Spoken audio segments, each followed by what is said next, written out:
दोस्तों, इंडिया के स्ट्रैटेजिक और सिक्योरिटी इंटरेस्ट उसे दो अपोजिंग पावर्स के बीच खड़ा करती हैं। जहां एक और इंडो पैसिफिक रीजन में चाइना को काउंटर करने के लिए यूएस का साथ इंडिया के लिए जरूरी है, वहीं इंडियन डिफेंस फोर्सेस आज भी रशियन वेपन्स पर निर्भर करती हैं।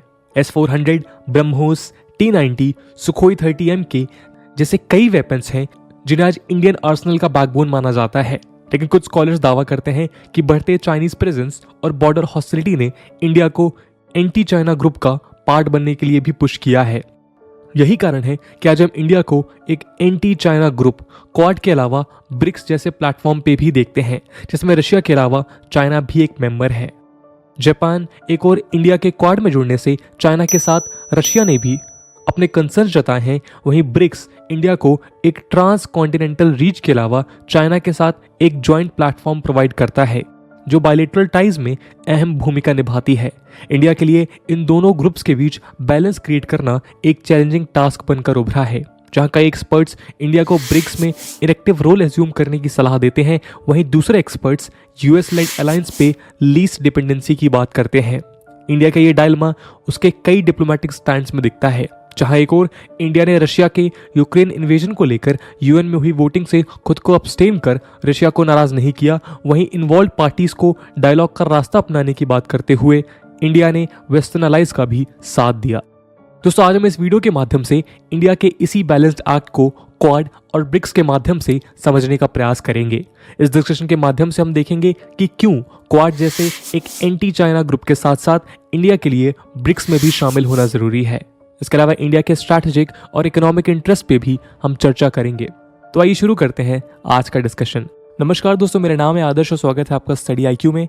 आगे बढ़ने से पहले मैं आपको बता दूं कि अब स्टडी IQ के किसी भी शानदार कोर्स को परचेज करने से पहले, चाहे वो UPSC एग्जाम हो, स्टेट PSC हो, जुडिशरी एग्जाम्स हो या फिर हो बैंक PO का एग्जाम, आप यूज कर सकते हैं कूपन कोड जो है AG33, जिससे आपको मिलेगा फ्लैट 33% डिस्काउंट स्टडी IQ के सभी कोर्सेज पे। बाकी के अपडेट्स के लिए आप मुझे मेरे सोशल मीडिया हैंडल्स पे भी फॉलो कर सकते हैं। दोस्तों, क्वाड्रिलेटरल सिक्योरिटी डायलॉग या क्वाड की शुरुआत 2007 में एक इनफॉर्मल सिक्योरिटी डायलॉग के रूप में हुई थी। खैर, इंडिया, US, ऑस्ट्रेलिया और जापान से मिलकर बना यह ग्रुप आज वर्ल्ड के मोस्ट सिग्निफिकेंट फोरम्स में से एक है जो ग्लोबल जियोपॉलिटिक्स में क्रिटिकल रोल प्ले करता है। क्वाड की जर्नी काफी अप्स एंड डाउन से भरी रही है।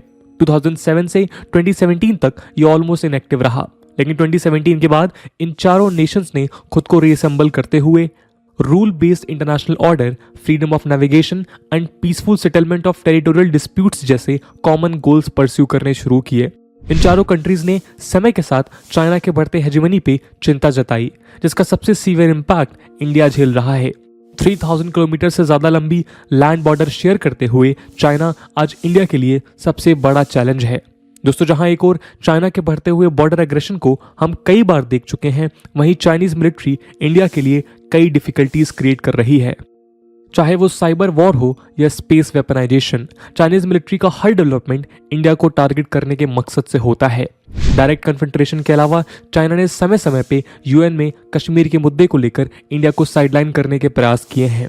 पाकिस्तान, जिसके क्रॉस बॉर्डर टेररिज्म को इंडिया पिछले 3 दशक से झेल रहा है, चाइना द्वारा उसका सपोर्ट किया जाना हमारे लिए मुश्किलें और बढ़ा देता है। मिलिट्री और फाइनेंशियल सपोर्ट के अलावा पाकिस्तान ऑक्युपाइड कश्मीर से CPEC का गुजरना इसका एक प्रोमिनेंट एग्जाम्पल है, जिसने न केवल इंडिया के एडवर्सरी को स्ट्रेंथन किया है बल्कि हमारी सोवर्निटी को भी चोट पहुंचाई है। इन सब के अलावा चाइनीज नेवी का इंडियन ओशन में बढ़ता हुआ इन्फ्लुएंस इंडिया के लिए एक स्ट्रेटेजिक इशू है, जिसे किसी भी कीमत पे टॉलरेट करना हमारी डिफेंस और सिक्योरिटी के लिए खतरा है। इंडिया के अलावा क्वाड के दूसरे मेंबर्स भी चाइना द्वारा एज्यूम किए गए रीजनल बुली के रोल से चिंतित हैं। साउथ चाइना सी से लेकर वेस्टर्न पैसिफिक ओशन तक, स्ट्रेट ऑफ मलक्का से लेकर पर्शियन गल्फ तक चाइनीज नेवी के बढ़ते हुए प्रेजेंस को लेकर US ने कई बार अपनी चिंता व्यक्त की है। इन सारे इश्यूज को देखते हुए इंडिया ने US और दूसरी कंट्रीज के साथ मिलकर चाइनीज एक्सपेंशन को काउंटर करने की स्ट्रैटेजी प्रिपेयर की है। चाइना के अगेंस्ट बढ़ते हुए इस अप्रोच को हम क्वाड में देख सकते हैं। नवंबर 2020 के बाद जब से रॉयल ऑस्ट्रेलियन नेवी ने इंडिया, जापान और US के साथ मालाबार एक्सरसाइज में पार्टिसिपेट करना शुरू किया है, क्वाड पार्टनर्स के बीच series of multilateral naval agreements देखे गए हैं। लास्ट ईयर अप्रैल में क्वाड पावर्स ने फ्रांस के साथ मिलकर ईस्टर्न इंडियन ओशन में ला पिराउज एक्सरसाइज में भी पार्टिसिपेट किया था और ये आशंका लगाई जाने लगी है कि शायद फ्रांस को भी क्वाड में शामिल किया जाएगा। खैर, इंटरऑपरेबिलिटी के अलावा इस एक्सरसाइज में carrier strike groups, anti submarine warfare aircraft और अटैक सबमरीन्स के शामिल होने से चाइना की मुश्किलें बढ़ती हुई दिखी। इसके बाद क्वाड नेवीज ने वेस्टर्न पैसिफिक में मालाबार 2021 का फर्स्ट फेज कंडक्ट किया। दोस्तों, ये सारे एफर्ट्स चाइना को एक यूनिफाइड रिस्पॉन्स का सिग्नल देते हैं। न केवल इंडिया आज लाइक माइंडेड पार्टनर्स के साथ इंडो पैसिफिक में चाइनीज यूनिलेटरलिज्म को काउंटर करने के प्रयास कर रहा है, बल्कि आज इंडिया साउथ चाइना सी और वेस्टर्न पैसिफिक में भी चाइना को ऑफेंड करने में हेजिटेट नहीं करता। कई एक्सपर्ट्स का मानना है कि चाइना और इंडिया के बीच मैरीटाइम कॉम्पिटिशन इनविटेबल है। इंडियन ओशन में चाइनीज नेवी का बढ़ता हुआ एक्सपेंशन आज नहीं तो कल इंडिया के इंटरेस्ट को कॉन्ट्रोडिक्ट करने वाला है। इंडिया के नेबरहुड को डोमिनेट करने की चाइना की ख्वाहिश एक दिन इस मैरीटाइम कॉन्फ्लिक्ट का कारण बनेगी। हमें इस पूरे सिनेरियो को समझते हुए इस बात का ध्यान रखना है कि चाइनीज नेवी वर्ल्ड की मोस्ट पावरफुल नेवी में से एक है और इंडियन नेवी की कैपेबिलिटीज में लाई करने वाले गैप चाइनीज मिलिट्री को कई डोमेन्स में अपर हैंड प्रोवाइड कर सकते हैं। पिछले कुछ सालों में चाइनीज नॉन मिलिट्री डिप्लॉयमेंट्स जैसे research and survey vessels, intelligence ships, mining vessels और अंडर वाटर ड्रोन्स इंडिया के लिए नए थ्रेट्स बनकर उभरे हैं। इसके अलावा ईस्टर्न इंडियन ओशन में चाइना का अपने बेल्ट एंड रोड इनिशिएटिव्स का लेवरेज उठाना उसे टैक्टिकल सपोर्ट प्रोवाइड कराता है। इन थ्रेट से निपटने के लिए इंडिया आज इंडो पैसिफिक रीजन में क्वाड के एंगेजमेंट को इनहांस करने के प्रयास में है। फ्रेंडली नेवल पावर्स के साथ बढ़ता हुआ Indian cooperation rule based international order को सपोर्ट प्रोवाइड करने में सक्षम होगा। इंडियन नेवी आज क्वाड के अलावा रीजन की स्टेबिलिटी के लिए फ्रांस और ब्रिटेन से भी एंगेजमेंट इंक्रीज कर रही है, जिससे न केवल इंटरऑपरेबिलिटी बल्कि क्रिटिकल टेक्नोलॉजी का एक्विजिशन भी इंडिया के लिए इजी हो पाएगा। दोस्तों, स्ट्रेटेजिक सपोर्ट के अलावा क्वाड नेशंस ने मेडिकल टेक्नोलॉजी, फार्मास्यूटिकल मैन्युफैक्चरिंग और लॉजिस्टिक्स का लेवरेज उठाते हुए क्वाड वैक्सीन पार्टनरशिप को भी पुश दिया था, जिसके तहत 2022 के अंत तक 1 बिलियन वैक्सीन डोजेज प्रोवाइड की जाने की बात की गई थी। साथ ही ग्लोबल लेवल पे फेस किए जा रहे क्लाइमेट क्राइसिस को ध्यान में रखते हुए चारों देशों ने Quad working group on climate को भी नई दिशा प्रदान की है। Quad's critical technologies working group की मदद से ये देश नई टेक्नोलॉजीज डेवलप करने के अलावा ग्लोबल स्टैंडर्ड्स की डिजाइनिंग और रेजिलिएंट सप्लाई चेन इंश्योर करने का प्रयास कर रहे हैं, जो फ्यूचर की उस इमेज को शो करता है जिसमें क्वाड मेंबर्स बिलीव करते हैं। इसके अलावा क्वाड ने काउंटर टेररिज्म के अगेंस्ट भी कोऑपरेशन इंक्रीज करने के लिए अपॉर्चुनिटीज एक्सप्लोर करने की कमिटमेंट डिक्लेयर की है, जो सारे देशों के अलावा इंडिया के लिए भी एक बड़ा कंसर्न है। दोस्तों, ये सारे इनिशिएटिव्स और इंडिया की अंडरलाइंग वल्नरेबिलिटीज इस बात की ओर इशारा करती हैं कि हमारे देश के लिए आज क्वाड की इंपॉर्टेंस पहले से कहीं ज्यादा है। इससे न केवल चाइनीज थ्रेट को रिड्यूस करना इंडिया के लिए इजी होगा, बल्कि डेवलप्ड कंट्रीज के साथ बढ़ता हुआ अलाइनमेंट इंडिया के लिए दूसरे डोमेन्स में भी हेल्पफुल होगा। लेकिन जहां एक और इंडिया क्वाड के क्रिटिकल मेंबर की तरह अपनी स्ट्रेटेजिक इंटरेस्ट सिक्योर कर रहा है, वहीं दूसरी ओर ब्रिक्स में भी इंडिया का इन्वॉल्वमेंट हमारे ग्लोबल एम्बिशंस को शो करता है। साथ ही ब्रिक्स में चाइना और रशिया के इन्वॉल्वमेंट के अलावा ब्राजील और साउथ अफ्रीका का प्रेजेंस हमारे लिए इस ग्रुप की इंपॉर्टेंस को फर्दर फ्यूल करता है। आइए समझते हैं इसे अगले सेक्शन में। दोस्तों, गोल्डमैन सैक्स के जिम ओ'नील ने 2001 में एक रिपोर्ट में यह प्रोजेक्ट किया था कि ब्रिक या ब्राजील, रशिया, इंडिया और चाइना वर्ल्ड की फास्टेस्ट ग्रोइंग इकोनॉमीज हैं। 2006 में ब्रिक के ऑफिशियल फॉर्मेशन के बाद 2010 में साउथ अफ्रीका को भी इस ग्रुप का फुल मेंबर बनाया गया। इस बात की उम्मीद आज भी की जाती है कि 2050 तक ब्रिक्स कंट्रीज प्रेजेंट वर्ल्ड की मेजर इकोनॉमीज को ग्रोथ के टर्म्स में आउटपेस कर देंगी। 2006 में इंसेप्शन के बाद से इंडिया ब्रिक्स में क्रूशियल पोजीशन होल्ड करता रहा है और आने वाले समय में भी ये पोजीशन बनी रहेगी। जहां कोविड-19 पैंडेमिक के बाद ग्लोबल अटेंशन चाइना से हटकर इंडिया की ओर शिफ्ट होता रहा है, वहीं इंडिया आज ब्राजील और साउथ अफ्रीका में अपने फुटप्रिंट्स स्ट्रेंथन करने के प्रयास करता नजर आ रहा है। साउथ अफ्रीका अफ्रीकन कॉन्टिनेंट की सेकंड लार्जेस्ट इकोनॉमी होने के साथ साथ इंडिया का एक लीडिंग ट्रेड पार्टनर भी है। फार्मास्यूटिकल्स, आईटी, ऑटोमोबाइल, बैंकिंग और माइनिंग जैसे कई ट्रेड में इन्वॉल्व दोनों देशों के बीच कई बिलियन डॉलर्स का ट्रेड कंडक्ट होता है। 2020 में साउथ अफ्रीका और इंडिया के बीच लगभग 7 बिलियन डॉलर्स का ट्रेड कंडक्ट हुआ था। ब्राजील के साथ भी इंडिया 2018 से 19 में 8.2 बिलियन डॉलर्स के ट्रेड में इंगेज था। इन दोनों देशों की बढ़ती हुई पॉपुलेशन और फास्ट इमर्जिंग मार्केट्स इंडिया के करंट एक्सपोर्ट्स को कई कैपेसिटी ज़्यादा ऑफर करती है, जिसका आने वाले समय में इंडिया लेवरेज उठा सकता है। इन देशों के इंफ्रास्ट्रक्चरल और इंडस्ट्रियल नीड्स को एड्रेस करना इंडियन इकोनॉमी के लिए बेनिफिशियल साबित होगा। दोस्तों, यदि रशिया की बात करें तो इंडिया और रशिया के बीच का फाइनेंशियल ट्रेड मोस्टली आर्म्स के अराउंड ओरिएंटेड है। रिपोर्ट्स के अनुसार 60% से ज़्यादा Indian defence forces Russian weapon से इक्विप्ड हैं। 2019 से 20 में इंडो रशियन ट्रेड $10.11 बिलियन का था, जिसे दोनों कंट्रीज 2025 तक $30 बिलियन तक इंक्रीज करने का टारगेट परस्यू कर रही हैं। इंडिया रशियन आर्म्स का लार्जेस्ट बायर है और रिसेंटली इंडिया और रशिया ने आपस में ऑयल एंड गैस सेक्टर को भी एक्सप्लोर करने के लिए इनिशिएटिव्स लिए हैं। दोस्तों, रशिया आयरन और क्रोमियम, मैग्नीज, टाइटेनियम और निकल जैसे कई मिनरल्स से एनरिच्ड है। इंडियन स्टील इंडस्ट्री रशिया के साथ स्ट्रेटेजिक अलायंस डेवलप कर वहां से रॉ मटेरियल्स प्रोक्योर कर सकती है। इसके अलावा रशिया इंडियन इंडस्ट्रीज के फिनिश्ड प्रोडक्ट का भी मार्केट बन सकती है। यदि चाइना की बात करें तो कई डिफरेंसेस के बावजूद आज इंडिया और चाइना के बीच स्ट्रॉन्ग इकोनॉमिक बॉन्ड है, जिसमें इंडिया अपने एक्सपोर्ट्स को लगातार बढ़ा रहा है। 2020 में इंडिया ने 11% इंक्रीज के साथ चाइना में $19 बिलियन के एक्सपोर्ट्स किए थे। इसके अलावा इंडिया ही नहीं, पूरी दुनिया आज कई क्रिटिकल रॉ मटेरियल्स और गुड्स के लिए चाइना पर डिपेंडेंट है, जो इंडिया के लिए चाइना के साथ इंगेज करना इंपॉर्टेंट बना देता है।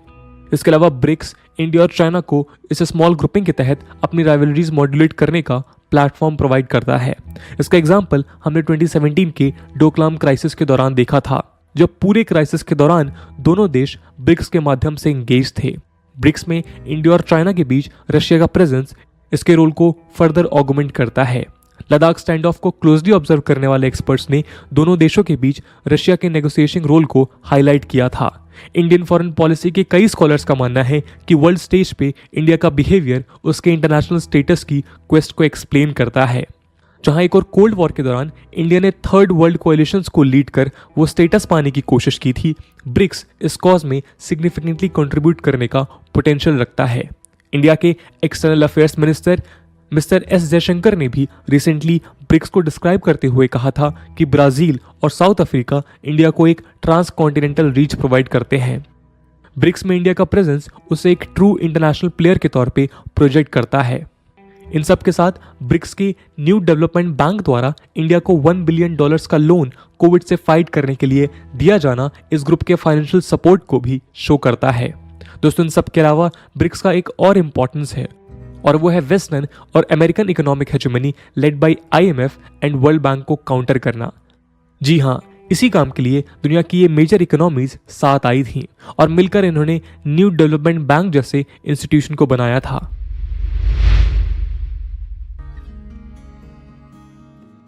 दोस्तों, क्वाड जैसे ग्रुप का मेंबर बनना, जिसे चाइना अपने खिलाफ मानता है, और साथ में एक ऐसे ब्लॉक में इन्वॉल्व होना जिसमें चाइना खुद मौजूद है, ये इंडिया के लिए डिफिकल्ट सिचुएशन क्रिएट करता है। यूएस के साथ साइंड बेका जैसे एग्रीमेंट्स इस बात को शो करते हैं कि इंडिया आज मिलिटरीली यूएस के साथ अलाइन कर रहा है, लेकिन वहीं दूसरी ओर आज भी इंडियन आर्म्स का 49% रशिया से इंपोर्ट किया जाता है। इसके अलावा यूएस खुद ब्रिक्स को पॉजिटिवली नहीं लेता, वैसे ही जैसे चाइना क्वाड को। ब्रिक्स में चाइना और रशिया दोनों देशों की प्रेजेंस यूएस को क्लियरली अनकंफर्टेबल बनाती है। इसके अलावा इंडिया के क्वाड में इन्वॉल्वमेंट को लेकर रशिया ने भी कई बार अपने कंसर्न जताए हैं।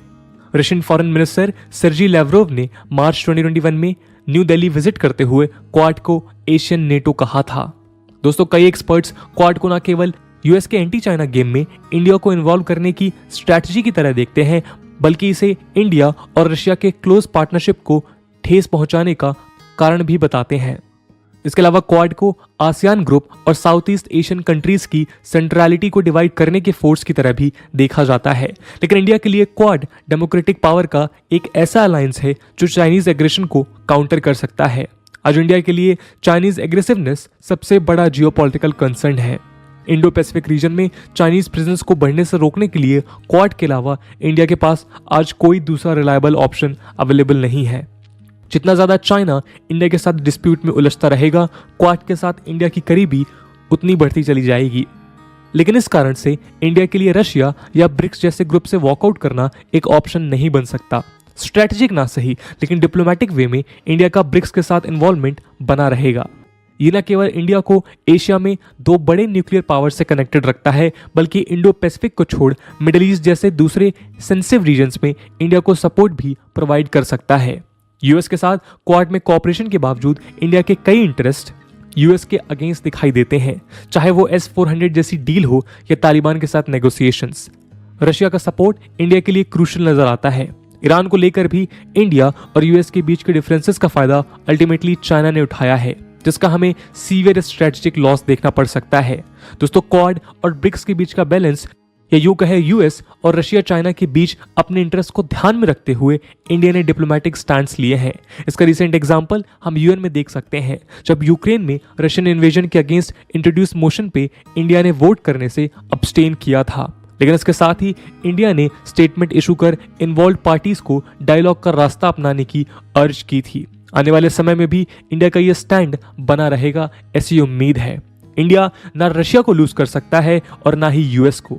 चाइना को काउंटर करने के लिए इंडिया को दोनों पावर्स के साथ की जरूरत है और इस कारण से क्वाड और ब्रिक्स के बीच संतुलन बनाए रखने की उम्मीद है। तो दोस्तों, ये था एक एनालिसिस इंडिया के ब्रिक्स और क्वाड में इन्वॉल्वमेंट का। इस पूरे एनालिसिस को लेकर आपका क्या ओपिनियन है? आपके हिसाब से क्या कोई एक पर्टिकुलर ग्रुप को इंडिया को ज्यादा इंपॉर्टेंस देनी चाहिए? कमेंट सेक्शन में जरूर बताइएगा। आज की वीडियो के लिए इतना ही। आई होप आपको वीडियो पसंद आई होगी, और अगर पसंद आई है तो अपने दोस्तों के साथ शेयर करना मत भूलिएगा। हम मिलते हैं अगले वीडियो में, तब तक के लिए जय हिंद, जय भारत।